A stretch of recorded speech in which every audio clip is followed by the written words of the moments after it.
Welcome back, everyone. I am joined by a veteran, the coach of H2K. Now, veteran, we need to look back at yesterday a little bit because somehow, once again, you take one of these big teams, you get to the 20, 25-minute mark, and you turn around a game that really everyone expected H2K to lose. How are you doing this? Well, yesterday, I think most of that was due to the composition and draft phase. Like, we kind of scale in at the same point that they do, around the 2-item mark, but we actually keep scaling, which is something they didn't really have on their team, and we had a lot of good answers to a lot of their champions. We didn't plan to int it for like 20 minutes straight before that. That just kind of happened. But yeah, I think if anything was like a really big factor yesterday, the Tahm Kench pick seemed to have worked out better than expected. That was obviously going to be good into the Syndra, but G2, whenever they didn't know where Tahm was, seemed to be really scared to leave their turrets, and we got a lot of free waves off of it. So basically you won the draft is what you're saying? Oh yeah, hard one, but that's like expected by this point. Okay. Someone who is winning you games as well, even when perhaps your drafts aren't as hard won as that game, is Sheriff. He's playing incredibly well. You yourself said he's probably the best young player that you have ever coached. Yes. We have to remember you coached Upset when you were with Schalke. Oh, so you're saying that Sheriff is better than Upset? I said that Sheriff possibly is, and I think that he's shown a better performance than Upset this split for sure. And Sheriff, like the level of confidence that he brings with himself, he really isn't phased. He wasn't phased like at all even at the start when we were doing poorly or anything like that. He's just really confident in his own ability, and that's exactly what you want when you're working with a young talent like that. Because that's obviously the big thing you're looking out for. You know, you want them to feel comfortable. And with Sheriff, that didn't even like take too much of an effort, you know. He seems to have been born to play on this stage. Well, he's doing very well at the moment, as are H2K, coming from 1-8, now sitting in a position where you're challenging for that final playoff spot. You've got Splyce, Schalke, and Roccat left. Do you think you can do it? Yeah, we're definitely in the running for playoffs, and I'm very confident that we'll make it. I'm cautiously optimistic about the game today. I'm optimistic about the 2 games that we have next week. And yeah, so no one count us out. Well, I can only wish you luck. I'm looking forward to watching all of the games. Thank you very much for joining me. We're going to hand it back across towards Shox on the analyst desk. Guys, take it away. Thank you very much, Medic. I'm joined here by the Fisho and by Freeze to preview our next game. Happy to hear from Veteran that inting was not part of the plan. All the rest was. Yeah. Everything else. I mean, the late game was so heavily in their favor, and G2 got shut down big time. They got shut down because H2K and Veteran took down G2, and they managed to stay in the race for playoffs after more than just that impressive win. But most recently, we have to talk again about that G2 turnaround. Massive comeback asset, inting it a bit, getting behind of the game, 10,000 gold or more. Freeze, but how did they turn it around? I'm actually getting quite excited for H2K right now, mainly for Sheriff, because I knew he had it in him. I knew that. But he just needed to pop off. And now he's popping off once he finally got the space from his team that he needed. You know, with the addition of Shook, with the addition of Selfie, he is showing that he is here. He's ready to show himself off. And then he's focusing on these hyper carries in late game. And you see how much damage he does in late game. He's just getting insane, you know? Yep. It's a young Freeze, a young chick 80 carry coming on stage, looking hot from the get-go. Yep. We were looking at the Shook effect. It was a bit of the Shook effect, but it was more the fact that everything else around Sheriff felt probably more comfortable for him, and obviously he has a couple of weeks under his belt, and he feels like he can play more to his true potential. However, they haven't made it yet, H2K. They went from 1-8 to the Miracle Run. They are yet to play Splyce, Schalke, and Roccat. They don't have the best head-to-head with the other teams around them in the standings, so they have to win them all, basically. So is this going to be enough then, this late season surge from this guy? Well, for me, H2K is looking like Splyce in the early weeks, but they're facing Splyce, right? They're facing the evolved version of themselves. So I'm not sure if they can beat Splyce. Splyce is the favorites, but I would give even 40% for H2K. I mean, it's going to be closer than a lot of people expected coming into the week. I feel like also based off H2K winning yesterday. And I don't know, I look at the schedule and I think it's one of the easier ones for the bottom teams, especially because next week they play Roccat and Schalke, who are just around them in the standings. So even if they lose to Splyce today, if they win both games next week, I think that's enough to at least get a tiebreaker for that playoff spot. So to me, H2K are in a very good position. And just as a tidbit, Giants just tied with Misfits by beating them, and H2K, if they win versus Splyce, could join them. So things are going crazy, but that means they would have to beat Splyce, and Splyce are impressing us just across across the board. They're looking to go 2-0 for the second week in a row. And yesterday they won versus Misfits, and it was incredibly clean, at least how they ended out the game. Freeze, once they got an advantage, Splyce said, we are running with this. For me, Xerxes was the man who stepped up big time because they got stomped early game. They got toved over and over again on bot lane. And then they just didn't leave any turrets for Misfits. And Misfits couldn't push the advantage they had. And then late game, once they get the reins, they didn't do any mistakes. Yeah, and I like that on stage. They become a very smart team because they knew their comp would outscale. They knew that if they just kept defending mid-turret and never took any chances, like never tried to force a fight on their own or make some weird aggressive play they didn't have to go for. So they just sat back, defended that turret for 25 minutes, and the moment Misfits made a mistake, Splyce just rushed Baron, took it, and then won the next teamfight, the one we just saw here, and finished the game. So it was like super clean in that case where they knew we need to just scale and wait for late game, and the moment they got there, executed instantly. Well, I just want to take a moment to look at their growth then throughout the split. I said they went 1-1.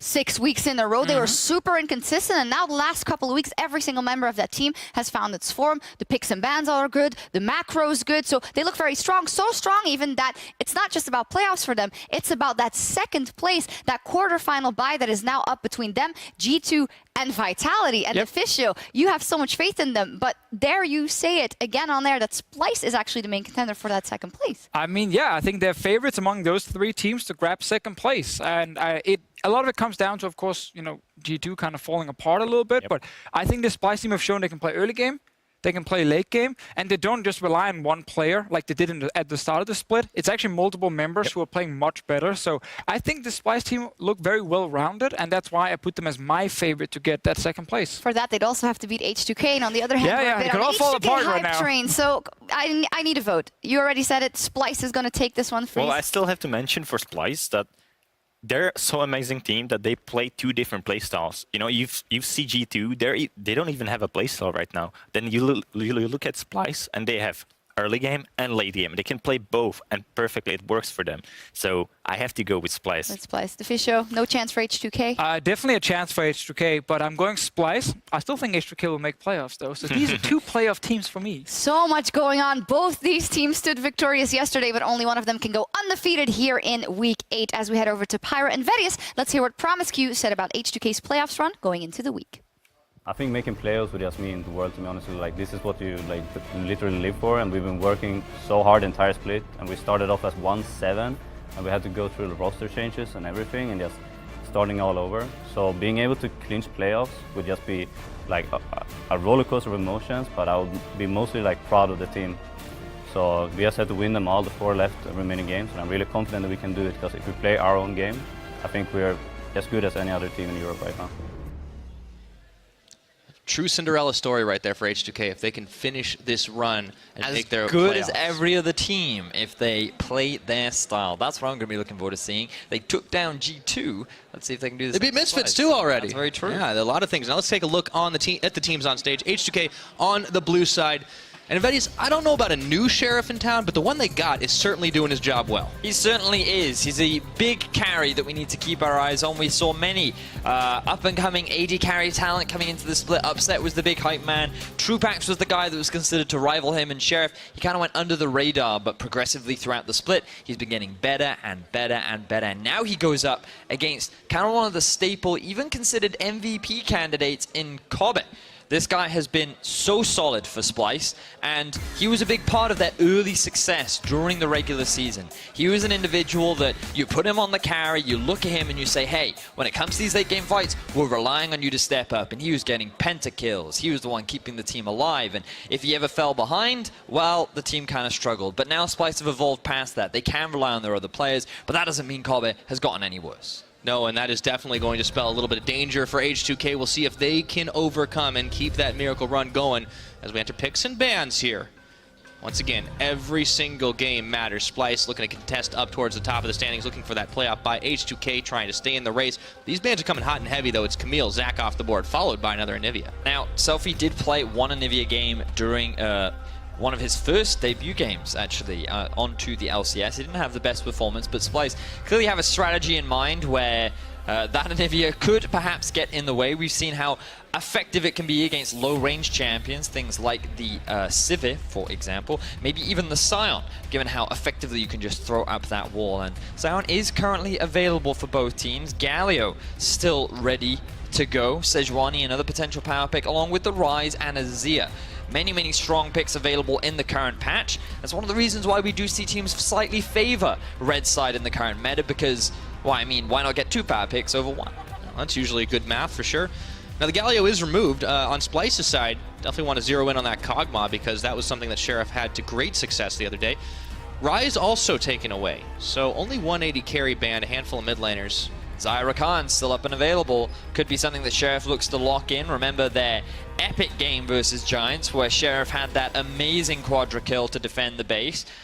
Could be something that they look to prioritize. Caitlyn is another one of Sheriff's preferred AD carries, and it will give you that strong laning phase, and it's just a trend that we've been seeing for a lot of European teams right now. He's got that name synergy as well. Now, it's over to Splyce. Maybe they opt to take the Zyra Khan. Of course, Kasing is a different type of support. We've seen the zillion out of him. Talk about keeping his team alive. I wonder if they do lock it all in, or if they focus more towards the jungle, more towards the top. Xerxes, Odoamne both been stepping up in their roles of late. Well, remember, Sion's still up and available, one of the most contested picks in the current meta, and Splyce is going to secure that. We'll remember this time that it can be flexed to both mid and that is true. top. I think So it's more likely Odo takes it than one Niski, would though. expect, but it depends on what H2K choose to do. If they go for a counter pick like a Trundle, then you want to move it out of that lane, put it in the mid where it can have a little bit more of an impact. But perhaps if it's something like a Cho'Gath where they say, okay, it's just a farm lane, they perhaps choose to keep him in the top. So we'll keep our eyes out for that.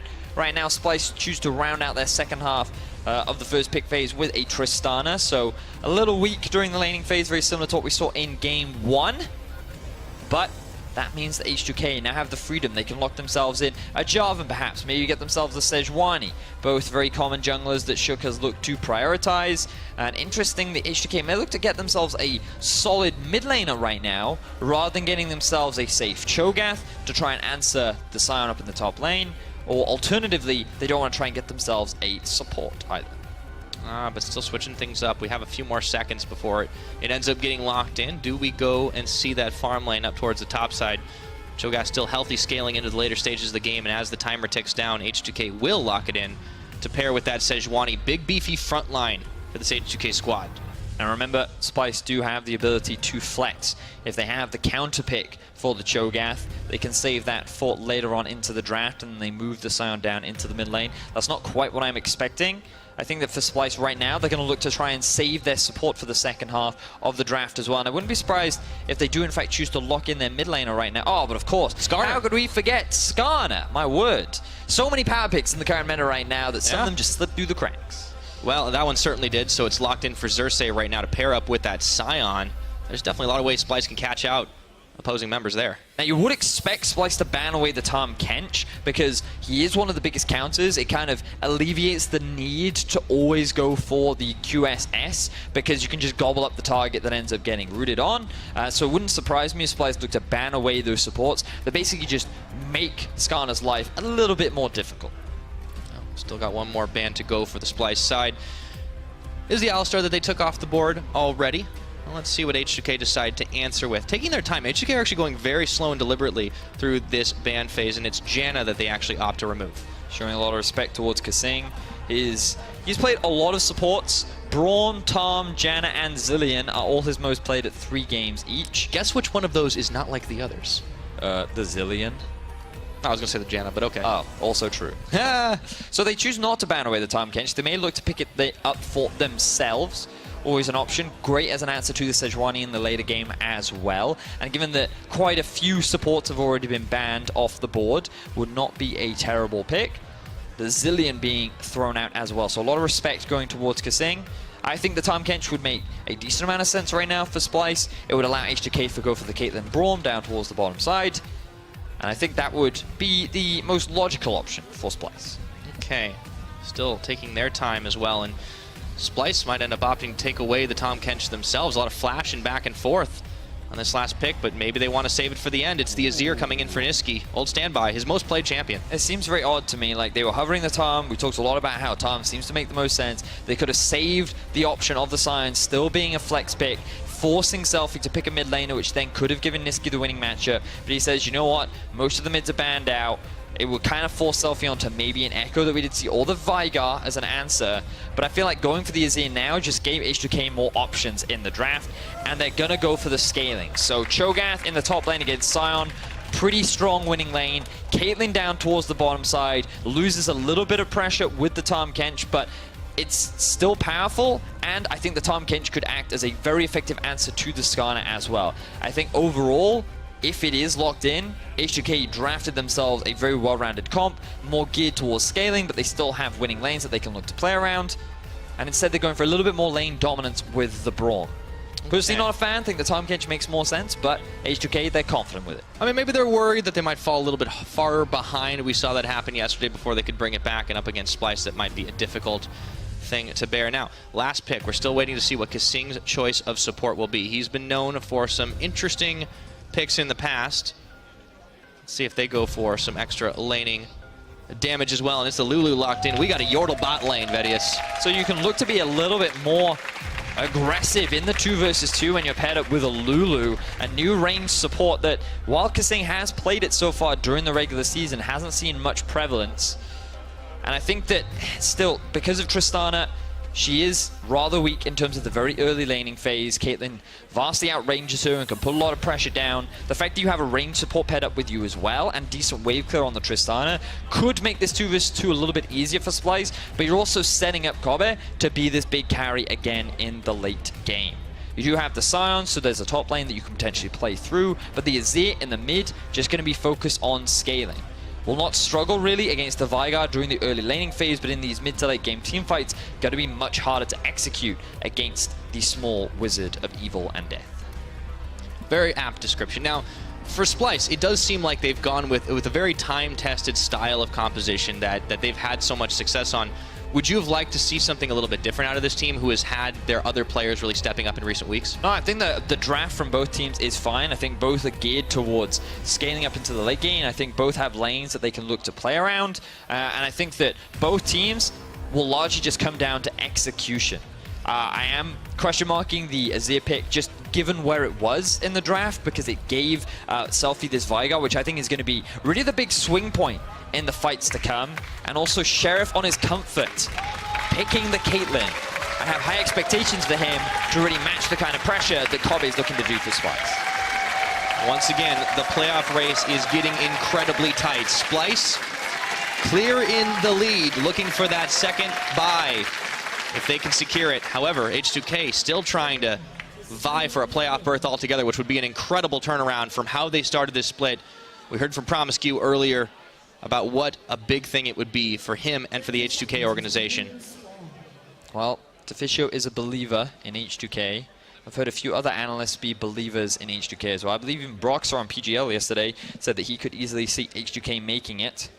And given that the organization itself has quite the history of making it into playoffs, They do. I think that considering the gamble, I guess you could say, they took on this roster for things to work out, would definitely be a great way for them to end their regular season.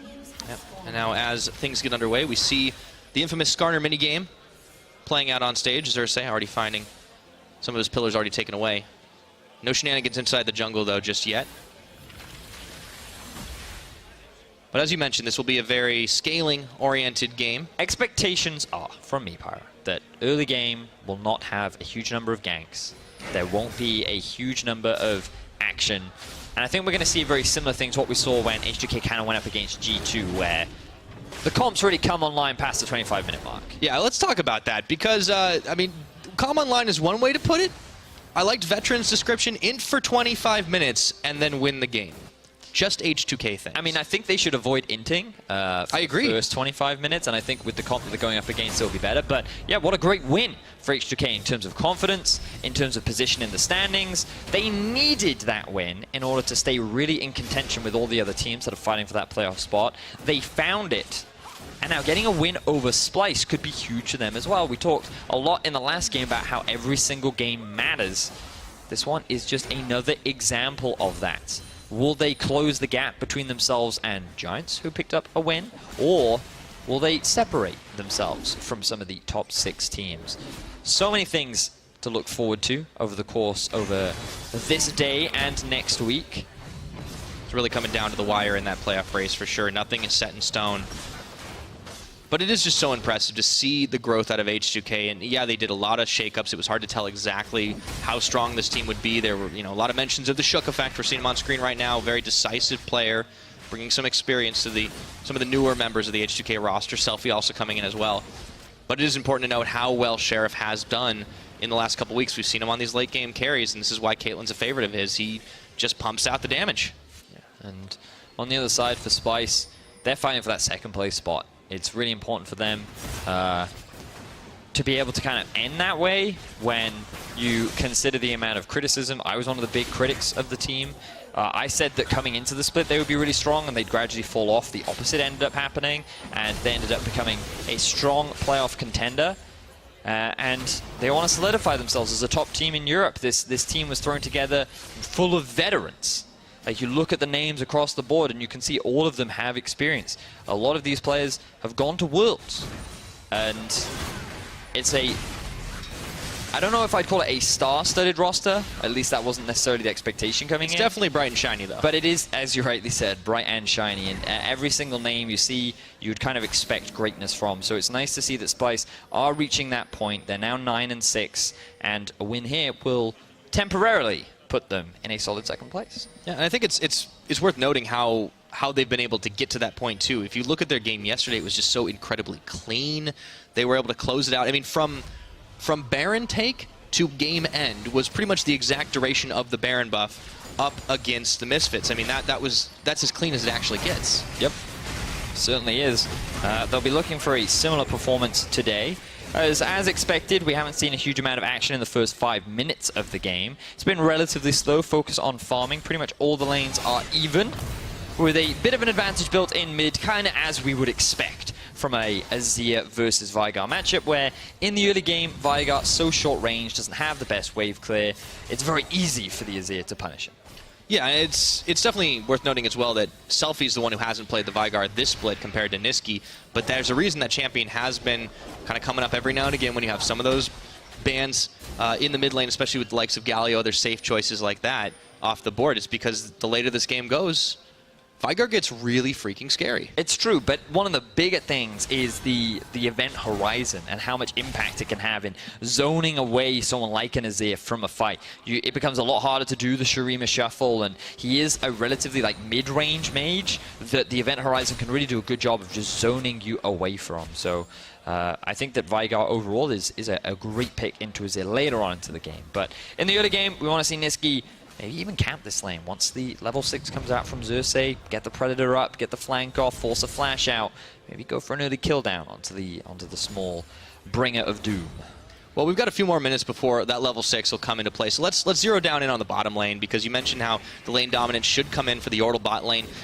But for the most part, both these AD carries have been really doing their jobs effectively. Kabe has been especially a standout performer on the Splyce team when really no one else was. Yeah, and this is their stats from patch 8.4, so that was yesterday and last week. You can just see how much Sheriff really has stepped up. The average damage per minute that he has thrown out, it was brought down a little bit yesterday. Last week, he had an average damage per minute of 1.2k. And Kabe, the difference in damage that you're seeing is now just the fact that he's less of the reliant. You don't rely on him to be the big carry anymore, but he still contributes significantly to the success of Splyce. That's true. Another thing is that Splyce, for a long time known as this very late game team, actually have the fastest game time on patch 8.4. So something is definitely closed up in terms of how long they take to execute things. So Kabe doesn't need to do as much damage per minute because he ended the game so much faster. This ties in with what we've been hearing about Splyce, in that they are a very smart team. They seem to very well understand what to do when they get themselves a lead, how to set up the side waves, how to play towards the win conditions of their comp, and overall, if you give these guys a finger, they end up taking a hand, I believe is the old expression. Well, I mean, that's a little gruesome, but yeah, I believe you called them a more fun name earlier. Fandabulous? Fandabulous. I love that, actually. And Xerxes just stole the blue. That is also pretty And that's awesome. where you'd bring out the dab emote. Ah! It would be that situation. Do we allow those on stage? Not yet. That'd be Perhaps really in the sweet. future. Rito, please. All right, so Xerxes doing the two-step inside of the event horizon. But yeah, or excuse me, Niski. Xerxes feeling pretty happy, so he can wiggle back into his own jungle, and Shook's denied for the time being. It's also great because it means both jungler and mid laner get a blue, and there's no better feeling. Sharing is caring. I loved reading that Yanko's tweet the other week where he said, love giving my mid lane a blue buff, and then he uses it to steal away my Raptors. It's definitely something I actively do. But let's see if Xerxes can steal away someone's life as he has his eyes on Smitty J. All right, wiggling in, unstoppable onslaught. The science coming in as well, and there's the impale, the 1-2. How do you do? First blood for Odoamne. That was a very easy kill. Clean, Very if you will clean. call it. Setting up Odoamne for success. We talked about how top lane could be a lane for Splyce to gank during the draft. They find an early kill, and it is on to Smitty J. What happened yesterday against H2K as well. G2 camped the living hell out of Smitty J, and then he got his revenge, also on the Cho'Gath, I want to point out. But things are off to a good start for Splyce right now. First blood, got themselves a 1,000 gold lead, and that was a perfectly executed play. Now Selfie looking to turn about fair play, grab the blue buff away from Splyce, so they do turn it back around there. So Xerxes being very clever there, you see. He gets himself the enemy blue buff. He then ganks top, and it's not his fault that his mid laner doesn't get blue. So next level mind games to deny the mid laner the blue buff. But then he's hoping, hey, listen, Selfie can have it for the first portion of the laning phase, but if we kill him, Nisqy, then I can buff transfer the blue to you, and it refreshes. So it's all part of the long con from Xerxes, clearly understanding jungle pathing and how to keep his mid laner happy. Well, Xerxes is definitely a player that has earned a reputation for not just being a fearsome jungler, but also a very intelligent one. Very he true. made a big splash last year on the Unicorns of Love, and we saw him towards the latter half of the year really step things up even further. And this is why we talked about Splyce being a bright and shiny roster, because Xerxes was one of those big up-and-coming players. And I feel like he had a fantastic performance yesterday on the Zac. His use of the slingshot to help wave clear in the middle lane to help stall out against the Siege from Misfits was fantastic to watch. I think that he has developed a lot as an individual, and I loved hearing from Kasing when he was on the podcast about how different people on the team had different ways of playing, and how Nisqy and Xerxes, because they're kind of newer to the LCS and they don't have the same experience as the other three, that Xerxes and Nisqy were still trying to figure out how to play League of Legends. And Odo, Kobe, and Kasing all had one way, and it was different from the two younger players. And they had to kind of come to a compromise and an agreement on how to play it. And now that everyone seems aligned, you can just see the fluidity in the League of Legends and how everyone is a lot more comfortable in the calls that are made, and just overall how much more trust there seems to be in the players of each other. And that makes a world of difference, especially for a team that is composed of, as you mentioned, younger and older players coming from different times in the evolution of League of Legends. True. Now, we're 10 minutes into this game. As you pointed out, it's definitely going to be a little on the slower side. I would not be surprised if Xerxes makes a return play up towards the top, though. Smitty J does seem to be a very gankable top laner. I mean, he didn't use any summoner spells, and it's very much about how the lane is set up. If Xerxes wants to be a good jungler to his mid laner, I feel like mid should be the lane to gank, but a lot of wards are coming out from Promiscu. He's investing a decent amount of vision into the river and the enemy jungle so that he can control the bottom side of the map. And they could be setting up for an early Cloud Drake, but overall, love this vision setup that we're seeing from H2K. They themselves have definitely developed over the course of the split. Xerxes, he's coming up here, wiggle, wiggle, wiggle. Let's see if he can grab Smitty J. There's the onslaught. He's going to flash away. Let's see if he can turn around in time. The bullet's coming out. Shook's trying to give him more than they bargained for, but they take him down again. The Romanian rumble of Odo and Xerxes pushing back. Shook with the help of Nisqy. Emperor's Divide and down to 0. Splyce picking up 2 kills up top. Nice roam from Nisqy helps get Splyce an additional kill onto the jungler of H2K. This is a great early game for Splyce, demonstrating that while we can get to the late game, we don't need to rely on it, and we can build ourselves a solid early game lead. Oh boy. Splyce Boys definitely off to a solid start right here. The gold lead will extend itself another 1,000, or about 500 or so. Rift Herald being started off, but let's go back and take a look at that play as it was set up once more with Shook and Xerxes waiting in the wings. Now, what's key to note is how quickly Nisqy can roam towards the top side, because the gank onto Smitty J pretty standard. He's a little overextended. The amount of CC that they have is pretty solid. But look, Nisqy's already here. Vigart hasn't even started moving yet. He's primed and ready to join. He knows he can help get the kill onto Shook, and even if he flashes, boom. Shurima shuffle there to help get the assist. The ulti knocks him nicely into the Scorpion and the Undead Beast. results in a clean 2-0 and an extension of the gold lead for Splyce. Does it still count as a Shurima shuffle if he has to flash for it? I'm going to say yes. All right. Because he shuffled his booty in front of his opposition and he slid him into death. Good play by Niski for sure. That's another player who's also been stepping up in his role. Yes, he's been, you know, mostly on like farming mid laners and whatnot, but he definitely has playmaking ability. I will say, I called Niski bad at the start of the split. When did you start the split? Okay. He lost a lot of lanes. I mean, it's true. In winning matchups. I will never forget when he played Azir into Ryze and lost. Then he played Ryze into Azir and then lost. And this was the very beginning of the split. Yeah. So I felt like my criticisms were credible. But he, as you rightly said, he has grown a lot over the regular season. He has been able to hold his own a lot more in lane. Even on champions like Azir, he's having a great impact on the side lanes too. And this is very much what we talk about. The show is not all about the bottom lane, even though that's where the gank is happening right now. The counter gank coming in as well. Promise Q tanking up a few more shots of that explosive charge from Kabe. Shook kind of waiting in the wings, does not have a flash available to hop over the wall, would need Arctic Assault to make it happen.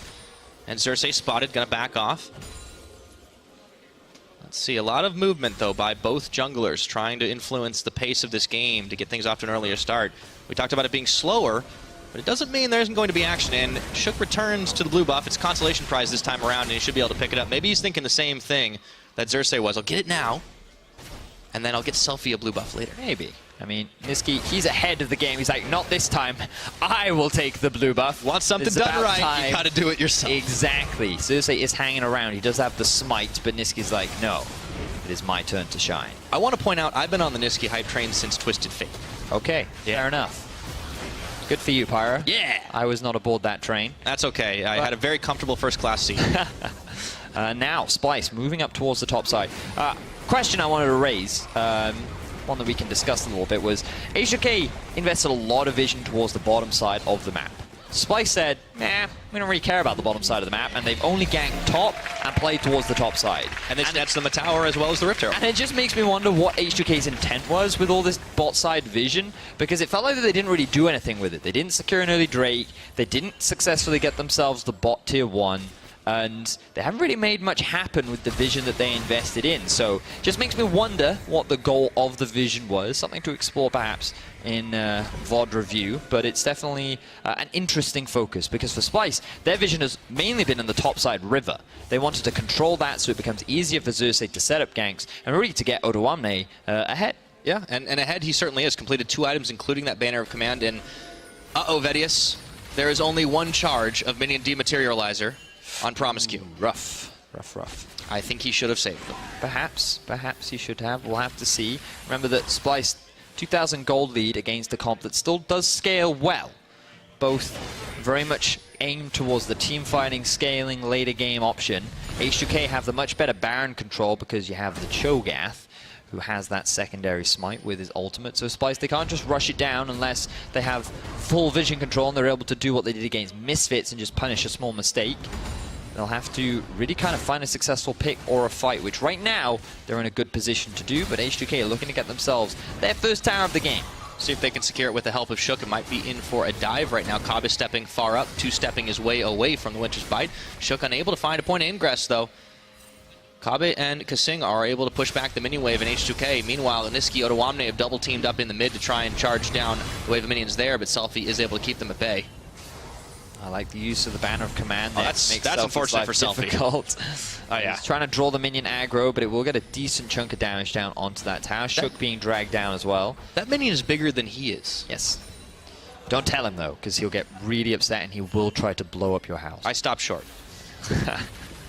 You're just pushing the limits with Vigar, aren't you? Well, you know, nothing ventured, nothing gained. So now, multiple members of H2K grouped up around the middle lane, about a 3k gold lead in favor of Splyce. I'm looking at Xerxes right now, because he's sitting in that brush waiting for Sheriff to return to the lane, and he's got his eyes set on stabbing the AD carry of H2K and dragging them into his team. You were really big on the graphic descriptions today. Oh, I think it really sticks in people's minds, you know? It helps people watching remember. like Black Mirror or something? No, I am not. Oh, okay. I haven't watched much TV recently. I've only really watched League of Legends, if I'm honest. I've had to watch a lot of teams. There has been a lot of League of Legends lately, as there always is. But KT versus KSV was fantastic. It was a good series. All right. So, but back into this game and back into this region. Remember the playoff race. for H2K, they don't necessarily need to win every single game, but they pretty much do if they want to make sure they can control their own destiny, and they still are going to need some help here. Splyce, they only have to win, and they're guaranteed playoffs. Yes, that's an excellent point to make there, Pyra. Ooh, flash out. You can continue to make it. Yeah. Follow up on that point. As you rightly said, Splyce, they get themselves a win, they lock in playoffs. Now for H2K, the amount of wins that they need kind of depends on the success of others as much as it does themselves. Because now that Giants got a win earlier in the day, it puts more pressure on H2K to succeed, because now there's a team that is in front of them and not tied up, right? So it's one of those situations where all of the bottom teams are battling against each other, and it's next week when they actually have to battle each other rather than the teams above them that things really start to get spicy. So the more wins you have coming into next week, the better you are set up in order to secure that playoff spot. Yeah, and for H2K, have already taken down the likes of Misfits, have already come back miraculously. I really don't know how else to describe it against G2. It almost feels like taking out Splyce would be just another checkbox tick, but it would be nonetheless incredibly impressive against a team that has played so clean. And even in this game right now, keeping this gold lead about where it's been as we crest 18.5 minutes into this game. Splyce continuing to play around that top side, even with their duo laners occupying that space. Now, H2K continuing to scale up. You can see that Caitlyn approaching the 2 items, pretty healthy point in the game. Selfie actually going for the tier itemization, wants that shielding from the Archangel staff that will be able to help him have that extra bit of survivability in these late game fights. But obviously it will take quite a while to scale up. He will be spamming that Q a lot though, so the stacks from the tier will not take that long to come about. And meanwhile, the Banner of Command has been completed for Smitty J. So these items rolling through. Baron going to be spawning in about 45 seconds, so that'll likely be the big win condition. H2K now pivoting their vision control towards the top side. You can see all the walls that they've invested. You can see that their goal is to take down this tower. And it's very much saying to me, H2K, they want the Baron, and they want to make sure that they do not give control over to Splyce. Yep, trying to keep it even pace at the very least for Splyce, not letting them grow that gold lead anymore. And crucially here, you know, they have really stopped this bleeding at the moment. Smitty J, who had been beat up a number of times between Xerxes and Odoamne, has been able to farm relatively unopposed down towards the bot, leads a line of minions in here for Odoamne to try and finish off. Well, that second tower is oh so close to falling, but it should. Just a few more moments. Odoamne is actually going to let it happen. Let's see. H2K moving into the Splyce jungle here. This is a little deep right now. Let's see if they can find the pick off. Xerxes trying to push them back. Trying to contest for a Spire is not happening. It looks like they'll just be stealing away a red buff. And this all points to what you're saying, Vedius. They want to get all that vision to set up for the Baron. H2K maintaining really solid control over the top side of the map right now, even stealing away the red buff when they're the ones that are down in gold. They have been able to get a bit of global gold back into their pockets after securing both the top and the bot outer tower. But Splyce should be the ones applying pressure. They don't feel confident enough to do that just yet. And H2K doing a great job. We're building up to that point, Pyro, where the fights will be explosive. Execution is going to be a big deal in how these fights play out. We've got to keep track of the number of QSSs that have also been built, because that's going to be a key item in mitigating some of the pick potential that Xerxes will be able to bring. Well, I can tell you the current number right now. It is 0. Nil. That is going to be happy for Xerxes. Yes, he is very useful at the moment. His eyes will definitely be on the Veigar. Oh, yeah. He will want to snatch him up and to quickly take him out to mitigate as much of his damage as possible. And it's interesting, right? Because you can actually chain CC really, really well. So you drag them in with the Skarner ultimate. You then use the Azir wall to knock them back even further. Then you whimsy them so that they can't flash or anything. And then if you really want to be BM, you use Tristana ultimate to knock them into your Nexus. Or you have Sion just headbutt them with his ultimate. That could also happen. Yeah, so there's a lot of tools to basically pinball anyone they choose yes. on the H2K side. You can literally throw them all across the map. If they had an Alistar, that would be the only way it could get better, but they banned him. So unlucky. The dream will not come to fruition. Now, H2K actually starting the Baron. Remember, Cho'Gath, really good at securing this. Let's see how they use it to bait some of the spells out from Splyce. Already down to half. There's going to be a teleport coming in for Odoamne. Splyce trying to collapse. They're going to be able to get there in time. This Baron is certainly going to go down early. Smite right now. Xerxes come in. It's going to be finished off by Sheriff, but the fight is on. Xerxes is a big Scorpion in here, but Kabe has already taken out his opposite number. Promiscu soon to fall. That's a double kill for the Tristana. Smitty J gonna be left for dead, and so is Shook. Pushed back by the Emperor's Divide. Splyce will leave none alive. Except for Smitty J, excuse me, Selfie, he's gonna live, but that's just about it, and a triple kill for the Tristana. Holy moly, that was not a worth Baron. Splyce might lose the Baron, but they decimate H2K. 7-0 in the kills. Splyce take the whole jungle. They're gonna look to take more towers. And while the play itself looked good from the outside, H2K could not get away with their lives. Yeah, Splyce able to pull off that collapse. Selfie lives to tell the tale. He's got the Baron buff on, but this is gonna give so much advantage over to Splyce. A huge gold swing for them. 3,500 now in the lead, and they should be able to finish off this bottom tower without anyone there to contest. Kabe got 3 kills in that fight. Yeah, he is definitely going to be one happy AD carry. Now, Splyce, they only secured the outer tower in the bottom lane, but securing that many kills is fantastic. Now, we talked about teamfight execution. Very early event horizon allows Xerxes to just dive in, lock up the AD carry, and he is blown up immediately. Selfie zoned out of the fight from Odoamne, who then gets stunned up, but Nitsky's like, my eyes is not on the cleanup. I've got to get these extra targets. Unfortunately, I cannot get onto Selfie, but regardless, we can kill out the jungler, and we can get an extra kill down onto Cobbett.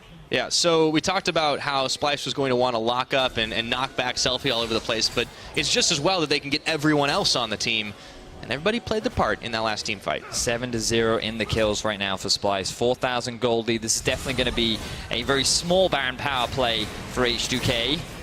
Let's see if another engage comes out. Here comes the unstoppable onslaught, intercepted by Shook, and they pull him back and take him down to 0. Primordial Burst, Odoamne eats it right up, and the Wild Growth is on to keep him alive. Smitty J trying to walk away, but the Whimsy make his step in a little bit shorter. And look at the combo from Kaseng and Xerxes. The moment that someone gets dragged in, the ultimate wears off, instant Whimsy. So there is permanent crowd control stacked onto whatever target gets grabbed, and that allows Splyce to secure themselves a kill. But there's still Baron empowered minions running it down mid. Splyce, they actually split themselves up, and they could lose a tower here. They certainly could. Big old minion dematerialized, and that's going to save Splyce's mid tower for the time being. It just goes to show H2K still are a sieging threat even after losing their jungler. Niski back up towards the top side. They're going to try and keep these waves pushed, but H2K are definitely not going down without a fight, despite the fact that they haven't been able to find any kills. Oof. Very back and forth game. Baron will now be Baron will now no longer be an objective to play around until the next one respawns. Could result in a bit of a slow passage of play for the time being, but Splyce, they don't really need to rely on the Baron. Remember, in terms of the Baron taking speed, we saw how quick it was for H2K and how effectively they can zone Splyce away from the objective in order to secure it. So I feel like Splyce's main goal will be to try and find a fight before the objective spawns and then secure it once they've been able to take out some of the members of H2K. Especially while they've got those item advantages. Look at the Tristana right now, sitting on 3. Compare that to only 2 and a few pieces for Sheriff. Splyce can throw their weight around a little bit. Cloud Drake's up. Should be a pretty free objective. Unless Shook can pull some razzle-dazzle. Grab himself, smite in and out. Not even worth attempting, though. Very late first strike. Looks like Infernal will be on the board. And this is why, ladies and gentlemen, you should always look to try and get an early Drake, because you don't know what's going to spawn next. And I'm sure Splyce would have loved to have had a couple of extra Infernals under their belt, but they will not have the opportunity. Instead, now Splyce group up in the middle lane. H2K are looking to hold them off as long as they can. It's going to be hard when the Tristana's firing explosive shots. Odoamne taking up a few more tower shots as it goes. H2K do regroup to push back. And the fans are very excited. I believe that is the Romanian flag. Yeah. So I would assume that they are in fact Splyce fans. And I did see a couple of French supporters in the crowd chanting Niski earlier on. So I believe that there are quite a few Splyce fans in the audience today. They'll be happy to see Splyce win, I would imagine. So far, got to be pretty happy with the 8-0, 26.5 minutes into this game. Controlling most of the map, especially focusing on this middle and on the bottom side now, since there's nothing to play for up top. That's very true. I imagine the top wave will be cleared out. Niski, level 16, 3 items finished on the Azir. We've seen a couple rushes of the Banshee's Veil. We saw it on Nuke Duck yesterday. Now, against Veigar, I think it makes a lot of sense, because it really helps that pick potential, or mitigate it rather, from Selfie. But a good event horizon there from Selfie to deny Odo from the engage, but I feel like they're looking for a fight right now. Now Whimsy up, and there's the Pain Train charging in, finding the Vigar. He flashes the smash, and let's see how the fight's gonna go. He's taking up all the damage. Promiscue knocks him back up, but he's gonna get melted down. Xerxes with the final shot. And he's still got his ultimate if he wants to wiggle in to grab another. H2K wounded, have to walk away. Flash is up as well, but no Baron available just yet. Another successful engage from Splyce. Their eyes are on this mid-tier 2. Should be pretty easy to take, even with a massive rupture from Smitty J. It's not going to matter. Their base is in danger of falling to pieces. Fundus comes up as Niski covers the last of the minions. Baron empowered cannon minion. Doing the work, charging his way in. No dematerializer stacks available. Scratch that. Promiscue has one, but he's currently occupying the fountain space, and this is going to be the opening up of the H2K base. Splyce flexing their muscles, not keen to give H2K even a single kill in this game.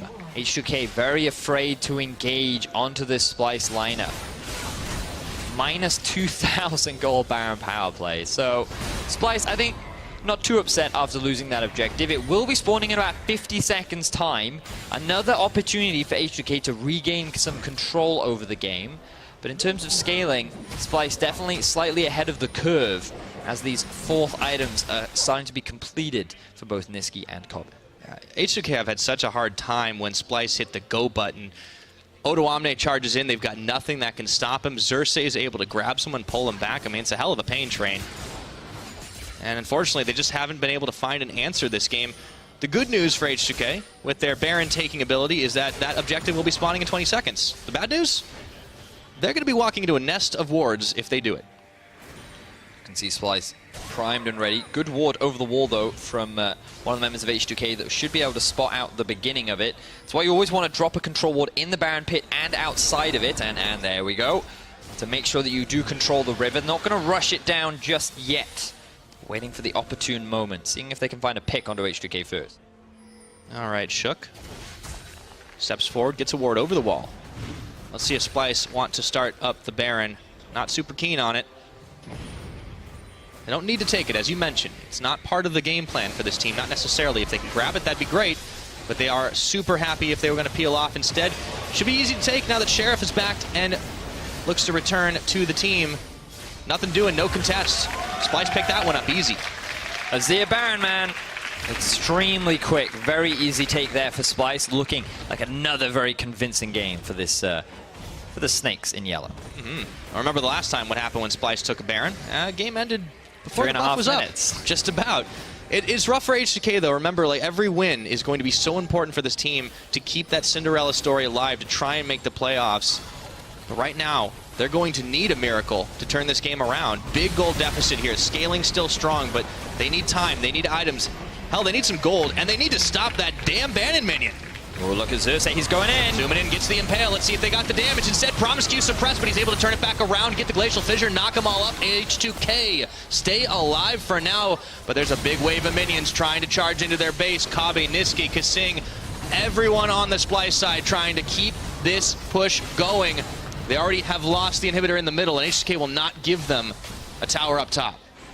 Oof, but they can just wait for the next minion wave to arrive. You can see Niski going up to grab it, empower those minions so they move a little bit faster. Xerxes also pushing in the mid, and keep your eyes on the bottom wave as well. A big minion stack is starting to group. Splyce controlling all 3 waves extremely nicely, and they're just waiting for Kobe to get into range to start crushing that tower. H2K might already be well looking past this game. The last couple they've got. And remember, all they need to do is knock down the Nexus to qualify for the playoffs. Xerxes not with the team. He's going on his own mission down towards the bot to keep things pushed in, and no one from H2K is responding to this. It's just chip damage on the turret. They don't have to rush anything. They're not taking any big risks, but here comes an engage from H2K. All right, Odo Omne, he's going to be able to take the train out back the other way, and meanwhile, while this is all happening, H2K realize there's a lot of minions and a big Scorpion on the bottom of their base. They're going to send Cho'Gath to deal with it, but it might be too late to save this tower. It is already gone, and Smitty J just cannot get there to clean up in time. Splyce playing all 3 lanes beautifully right now. The Infernal Drake has spawned, but nobody cares. H2K just doing their best to defend. A minute and 20 left on the Baron buff. Splyce should be able to open up at least the last 2 inhibitors from H2K. The fantabulous macro that you're talking about, Vetty, is continuing to keep H2K at bay. Desperation trying to push them back, but that tower is going to fall to an explosive charge, and now the inhibitor is bare. Xerxes still freely hitting on the bottom side. H2K, if they don't pull something soon, they're going to just slowly lose this game. It's quite right, Pyra. Now the ultimate is available for Odoamne, but the same can be said for Shook. They're losing the rest of their base as they try to defend up top. Here comes the engage. They've got to go, but Kabe's already jumped out right now. SmittyJ trying to lead the charge, and in from the backside is going to come Xerxes. Let's see if he's going to pull anyone back into his own team. He'd have to run right through, but last of the inhibitor is going to fall before it even begins.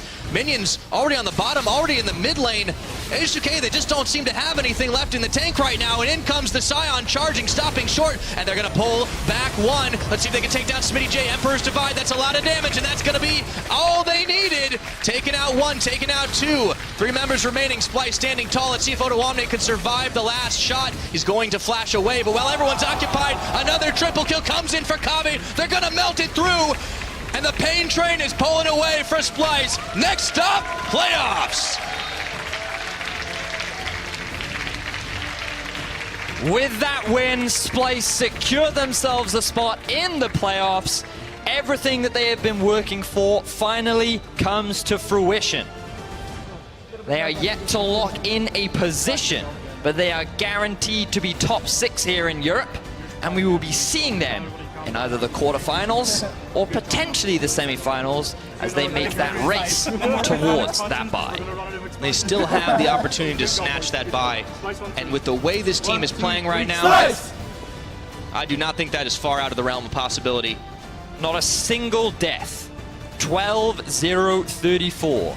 It was not a perfect game. They did lose a Baron. They lost a couple towers, but that was, regardless, a very well executed and beautiful game from Splyce. And for a team like H2K that I think it's been difficult for people to know exactly what to expect out of them week to week, they've had such a surge against some really strong teams, and Splyce just completely and utterly shut that down. Felt like that H2K had a good idea around playing around the Baron, and it felt like that going for the Baron itself was smart, but they then couldn't get the successful fight afterwards. They couldn't really translate that into any more control over the game, and once Splyce secured themselves more control over the map, that was it. H2K weren't trying to be proactive, they weren't trying any last-ditch efforts, and it felt like the Splyce were just gradually bleeding them out. But at the same time, Splyce did a great job of just not getting engaged on. They just spent so much time stalling and delaying and basically preventing H2K from doing anything while they played on all 3 lanes very, very cleanly and eventually just tore apart the base. Well, they just kept yoinking one member of H2K. You can't fight 4v5 constantly, and that was what was so impressive about it. We thought we were in for a long scaling battle, but Splyce just scaled a hell of a lot faster. That's what happens when you get kills. I mean, it was a slow game, right? I mean, it was still 33 minutes, still keeping up with the average game time that Splyce have demonstrated on this patch. Which is a lot faster than before. It's definitely a lot faster when they had the longest average wins of the regular season. And they would come back into games like consistently. Yeah, they were always winning with gold deficits, but now we're seeing a much more well-rounded Splyce. We're seeing what I wanted to see, Pyra, which was consistency from this team. Last week, I wasn't sold. This week, I am. Splyce, definitely a top team here. Well, we're gonna hear from Kasing in just a few with Medic, of course, so we'll maybe have them ask about how they've been able to get so much more consistent lately. Well, I imagine we're going to get a chance right now. Yeah, well, before that, we are always eager to know who you think deserves the player of the game, so go over to LoL Esports on Twitter and vote in the poll. Your options, of course, are Xerxes, Odoamne, and Niski. I do think it was a big team effort, but those 3 did stand out. Ooh, yes, I agree. Who would you vote for? That's the one. I'm not entirely sure. I feel like a very team effort. I think I would edge towards Xerxes. I would too, just because he made the flashy highlight plays, literally flashing on people and impaling them. That's very which of course sounds super awesome. Now, to hear more from Splyce's win, let's send it over to Medic, who's standing by with their support. Thank you very much, Pyra. I am here with the Laughing Master Kasing. I think that's what I have to call you from now on. Just a bit. Congratulations, guys. That means you've won. Winning that game gets you into playoffs. You are secured there. Not secured your spot yet. How does it feel to get into playoffs? I mean, making playoffs is definitely really good for me because I wanted top 6, and of course, now that you're in playoffs, you're definitely top 6 for sure. But I think I still want to go a bit higher, maybe top 4, but that's my goal anyway. So top 4 at the end of the regular split? Yes. Or, okay. That's my You're in the running for top 2 still. You're right at the top of there. If G2 lose today, you're actually sole possession of top 2 if Vitality lose as well. Do you think that's something you should be aiming for? I mean, I think we're definitely aiming for number 2 because, of course, we're not planning to just throw our last few games, just because we're in playoffs. But it'll definitely be hard, but I think we can definitely do it. So alongside that, the start of the split wasn't the best for you guys. It was kind of a bit inconsistent. Last 2 weeks, you've gone 2-0, 2-0. What has changed for Splyce that have made you a more consistent team? I think the fact that we're more consistent and the results are showing off is like really good for us because the fact that we basically play like an objective now and we play, how do I say it? You basically play to your win condition. And maybe before in the 1-1 weeks, we basically kind of trolled and maybe it might have been me, but basically I think we just played better. I'm sorry for crashing this, but I just wanted to thank you for saving my life at the end. Thank you. That's some love there. There's some respect between my God. Omne and Kusung. Did he just kiss me? I think he did. I think he did. That's some teammate bonding. And alongside that, I can announce as well, player of the game went to Xerxes, another one of your teammates. He's really stepped up in the last few weeks. I mean, Xerxes definitely proves that he is one of the best junglers. And, if this game, not even this game, but the last game as well, or yesterday, doesn't show it, then I don't know who the best jungler is. Maybe God Gilius. I'm going to ask you for a quick call before we go to a break. You've got top 6 left there. G2, Vitality aren't secured yet. Do you think we'll see any surprises with the top 6 playoff berths? I actually think, I feel like G2 and Misfits, initially I would think G2 would be like number 2, right? But from what I've seen recently, it hasn't been that good, but maybe because they just haven't meshed as well, or maybe just have a bad day. But I feel like Misfits has been pretty subpar to what I would expect. So I think Misfits actually maybe will be like number 4, 5, 6. Maybe they might even make playoffs because the bottom teams are actually quite good. Yeah, lots of the bottom teams keep winning. We'll have to see if Misfits do make it. Congratulations again on your win and on your kiss from Odo Omne. I'm sure you'll cherish that forever. Thank you very much, guys. We'll be right back after this. Stay tuned.